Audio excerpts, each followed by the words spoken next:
What's up, guys? Robert 3STRONG here. I'll back up. I am going to talk about the double kettlebell swing. I've shown the basic two-handed swing with a single kettlebell, single arm swing with a single kettlebell. Now we have two kettlebells. So say you are swinging a kettlebell that is 25 pounds or 35 pounds, and that kettlebell starts to feel a little bit light, or you just want to challenge yourself. It doesn't necessarily have to feel light, but you want to push yourself a little bit more, maybe increase the weight even more so. Doing a double kettlebell swing allows you to do that. But one of the neat things about the double kettlebell swing is because now you have two objects, you need to create a little bit more space in between your legs, and this gets you into a slightly different position, which will work the hips and the hamstrings in a slightly different way than what you would do with the single kettlebell swing. So if I have my single kettlebell between my feet, notice how my width is pretty much going to be a few inches wider than that kettlebell, just enough to allow that kettlebell to fit in between my knees before I need a surgery here. But when we have two kettlebells, and granted these are competition kettlebells, they're all the same size, but they're just different weights. If you have cast iron kettlebells, which most gyms will have, they're these smaller, little bit smaller, thicker handle, you will actually have a little bit more room.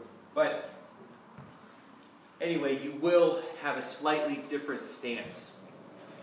So if we get those kettlebells next to one another, notice how my feet are actually going to have to be a little bit wider. Where I have the single one here, the double is going to need me to have a slightly wider stance.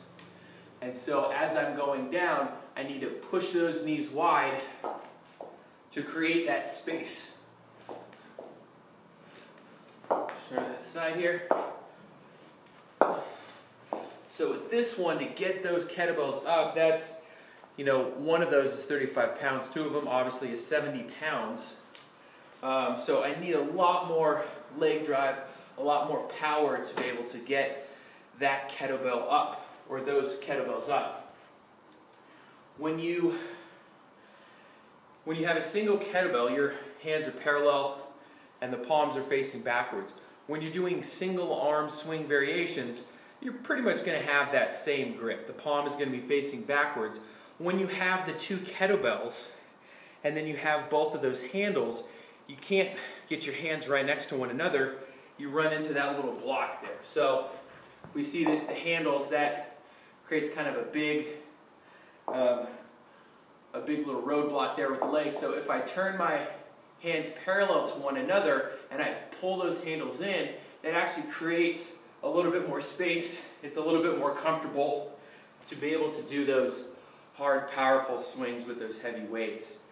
But what this does is this also allows you to easily transition into something like the kettlebell clean, or even the kettlebell snatch. That's another time. Those are fun things. But I think the kettlebell is a great tool to be able to develop lower body power and strength. But it's also just fun, swinging things around. I've done some juggling in some of my other videos. They're just a really fun tool. Although if you do practice juggling, they're probably not going to let you do that at your major health club. Okay? But that's the double kettlebell swing. I'm already breathing hard. So push yourself a little bit harder. Grab two kettlebells. Swing away, my son. Go. See you tomorrow.